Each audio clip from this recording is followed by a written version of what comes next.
And since the dawn of time, who has served their country with sincerity, has served in vain. This message whispers from the columns through these holy inner spaces from every stone. It forbids us to forget our valiant dead. The oldest and the youngest of those who dies did so that we, their countrymen, might live our lives to the fullest. Good morning. My name is Lieutenant Commander Jan Gallagher, and along with fellow Governor Commander Terry Making, and on behalf of the trustees, the governors and the wider Shrine family, we welcome you to the Shrine today, whether in person or via our online link, and we thank you for participating in this service.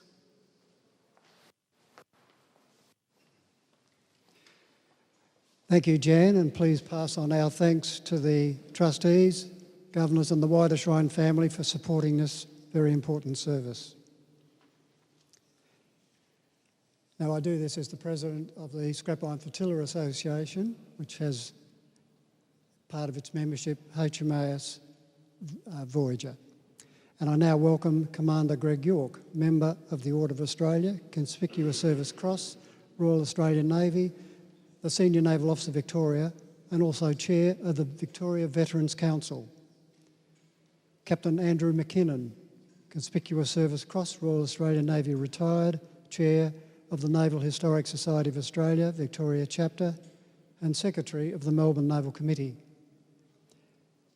And the Vice President of the Naval Commemoration Committee of Victoria, Marty Grogan, Medal in the Order of Australia. Where's Marty sitting? Right behind me. And of course, Marty's involved in most things to do with the naval fraternity in Victoria. So thank you for being here, Marty. We also have the other Vice President of the Naval Commemoration Committee, which is Pete Johnston, also Medal in the Order of Australia, and Secretary and the major player in the HMAS Perth Association, and most other things. And of course, Lieutenant Commander Gallagher happens to be the Secretary of the Naval Commemoration Committee of Victoria, so that particular committee is pretty well represented here today. And we have Mal Smith, who represents the Fleet Air Arm Association, who was aboard HMAS Melbourne on that fateful day on the 10th of February 1964. We also thank the Catapult Party under the supervision of Petty Officer Peter Edwards and our bugler, able seaman musician Will Foster, Royal Australian Navy Band Melbourne. Thank you for your participation, and it's significant that we have descendants here as well. And we'd like to welcome those that are watching on the webcast, and we trust this will be a memorable service for all concerned. And now at this point, I'd like to ask Marty Grogan to deliver a reading.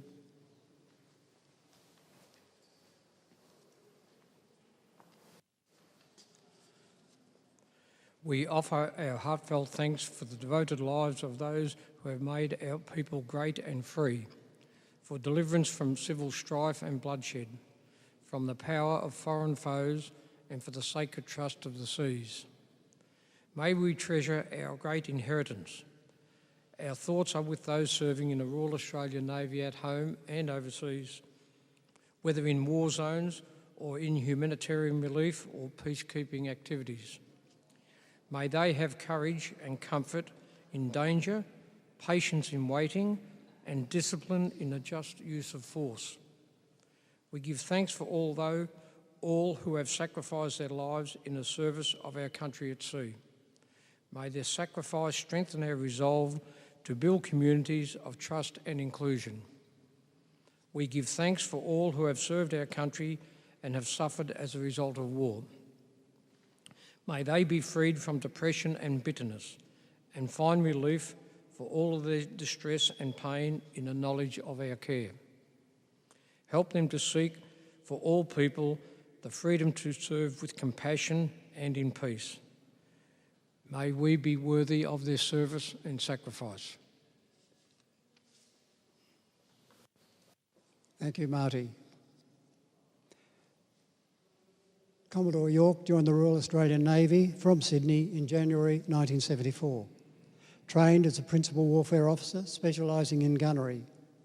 He had many postings at sea, and he was in command when posted to HMAS Gladstone, the Fremantle-class patrol boat, and he was the commissioning commanding officer of HMAS Arunta and Anzac class frigate. He was promoted Commodore in June 2016 and appointed Senior Naval Officer Victoria from the 1st of January 2018. He was awarded the Conspicuous Service Cross for his leadership in 2003, and as a consequence of a lifetime of contributing in an exceptional manner to the Navy, particularly as a Senior Naval Officer Victoria, Commodore York was awarded a member of the Order of Australia in 2022. We are most grateful for the support given by Commodore York on this and many other occasions, and I now invite the Commodore to deliver the address. Thank you, Terry. As always, it's a great honour to be here today to pay our respects to two brave ships, HMAS Voyager 1 and HMAS Voyager 2, and the people who served in them. It's a bit of a shame that we don't have any of the survivors here today. They're all up in Huskisson for the 60th anniversary of the sinking of Voyager 2. But I am aware that we do have quite a number of family members here, so welcome, and thank you for giving us your time today. Before I start, I'd like to acknowledge the Defence personnel currently deployed on operations and exercises around the world today, particularly the Navy personnel, some 1,800 in some 18 ships that are deployed away from their home ports today. HMAS Voyager 1 was transferred to the Royal Australian Navy in 1933 and became famous as one of the Scrap Iron Flotilla. It was in late 1939, shortly after the start of World War II, that Voyager, along with other RAN ships deployed to the Mediterranean Sea to form the 19th Destroyer Division. For the next 18 months, she was involved in many actions in and around the Mediterranean, being involved in anti-submarine warfare, troop ship transport, defending air and surface attacks, and also supporting the troops ashore in Crete, Malta, Libya and Egypt. Voyager was not to return to Australia until late September 1941, after an absence of some 751 days. In early 1942, Voyager 1 joined the Pacific War, undertaking escort duties around Australia.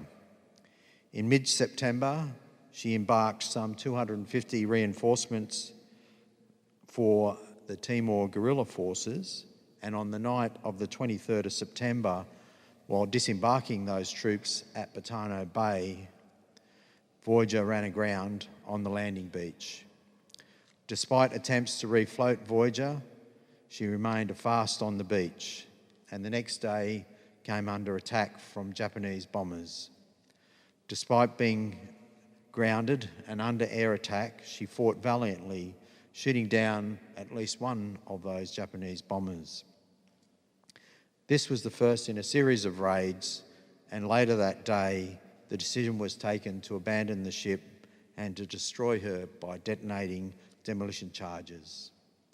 All of Voyager's ship's company were safely evacuated by consorts, HMAS ships Kalgoorlie and Warrnambool.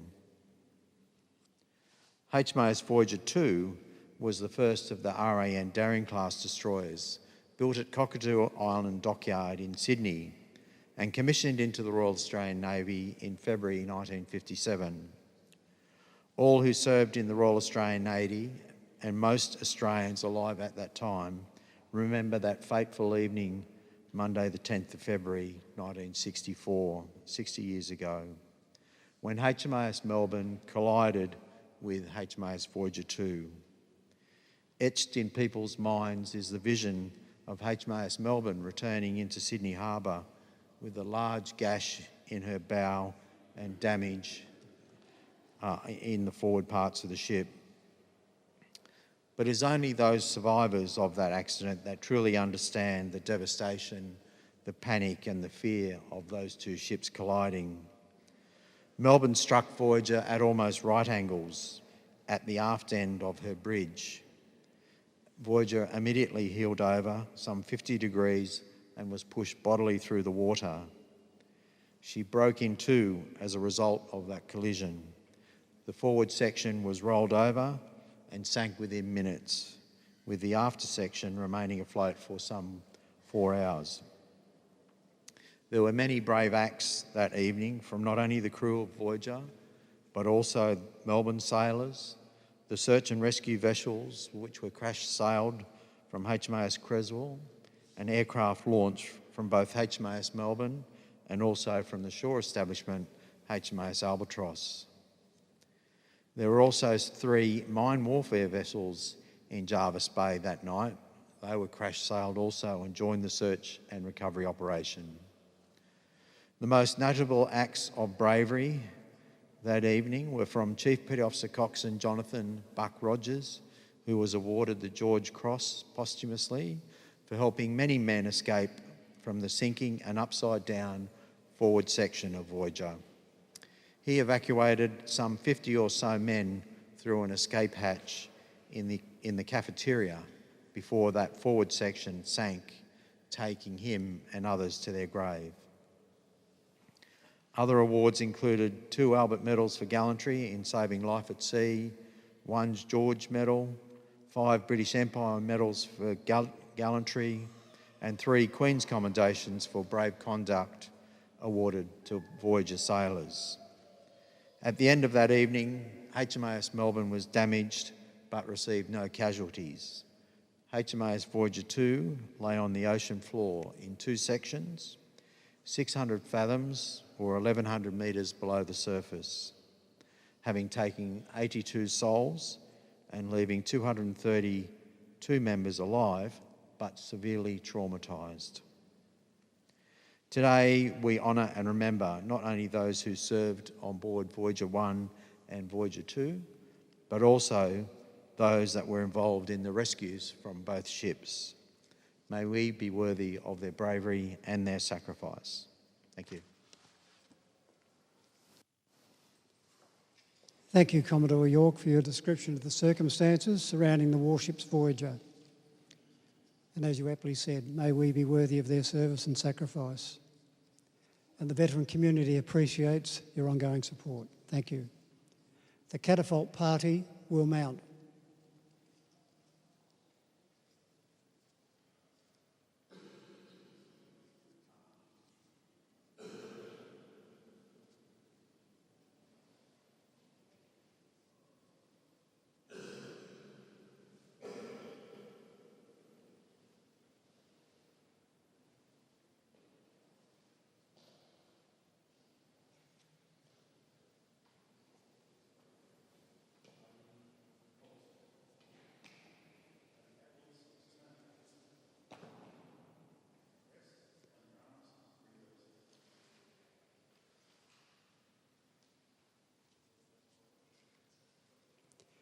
I now invite Pete Johnston to deliver a second reading.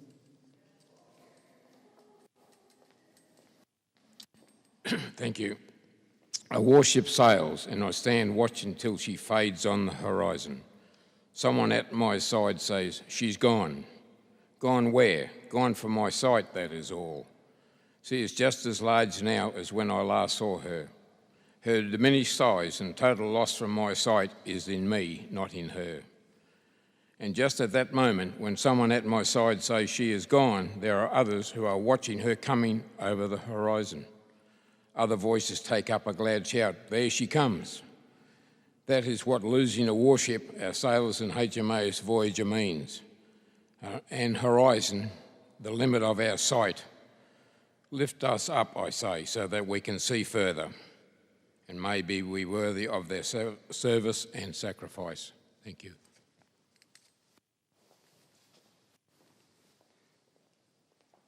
Thank you, Peter.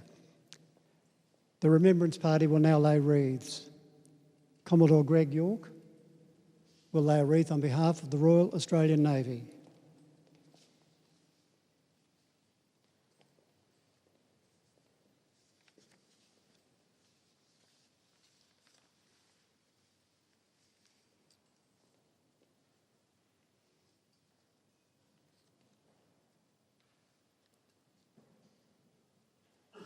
Captain Andrew McKinnon will lay a wreath on behalf of those that served in warships named in honour of the Scrap Iron Flotilla.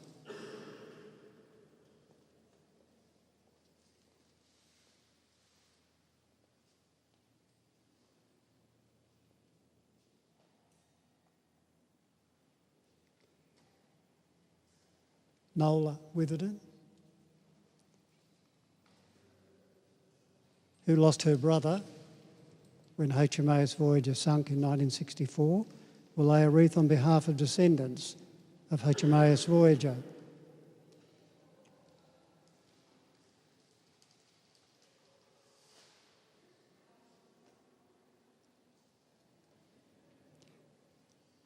Ron Evans, Vice President of the Victoria Council of the Naval Association of Australia, will lay a wreath on behalf of the association.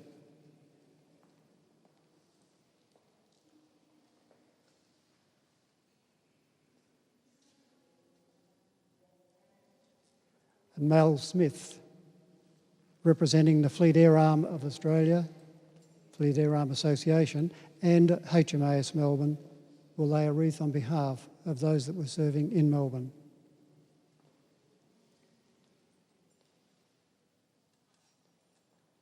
And Lieutenant Commander Gallagher will lay a wreath on behalf of the Naval Commemoration Committee of Victoria.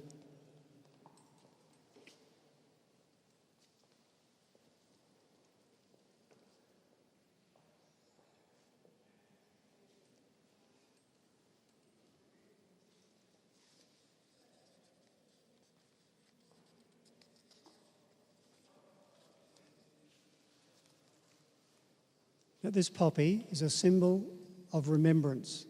It's a direct connection between us here this morning and those that served in HMAS Voyager. And if you have a poppy, please come forward and place it in the urn.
For those who are able, please stand.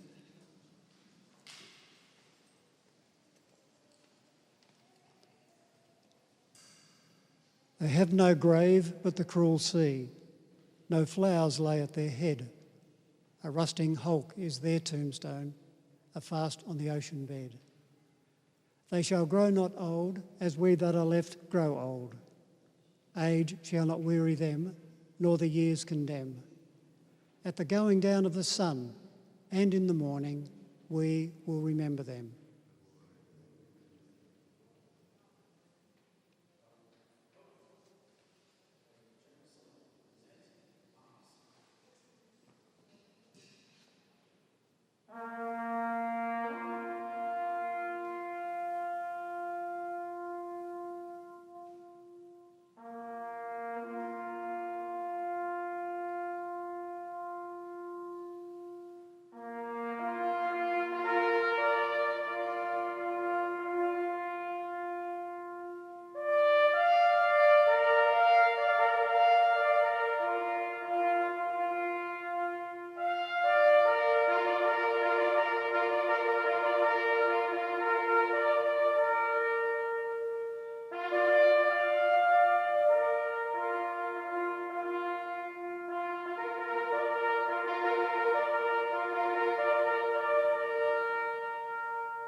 lest we forget.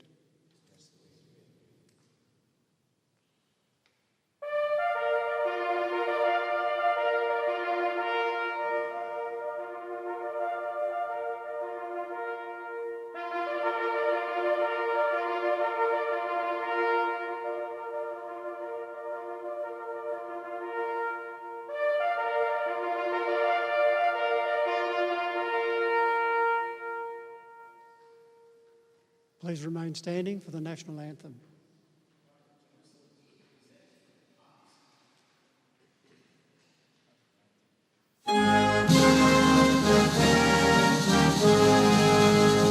Australians, oh, let us rejoice, for we are one and free.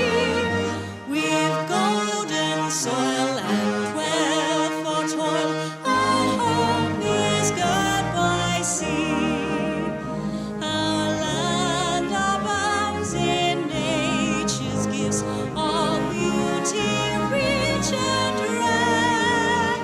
In history's page, let every stage advance Australia fair. In joyful strains that let us sing, advance Australia fair.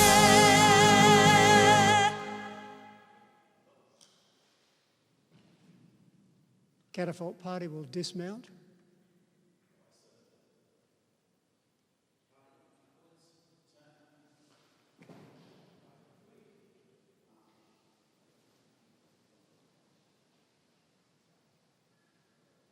Please be seated.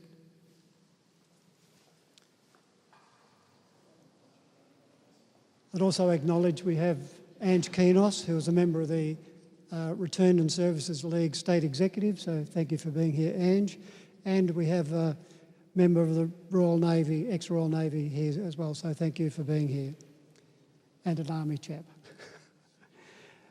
So that concludes today's service. Thank you for your participation here in the sanctuary and also the viewers watching the webcast. And may we be worthy of their service and sacrifice. Thank you.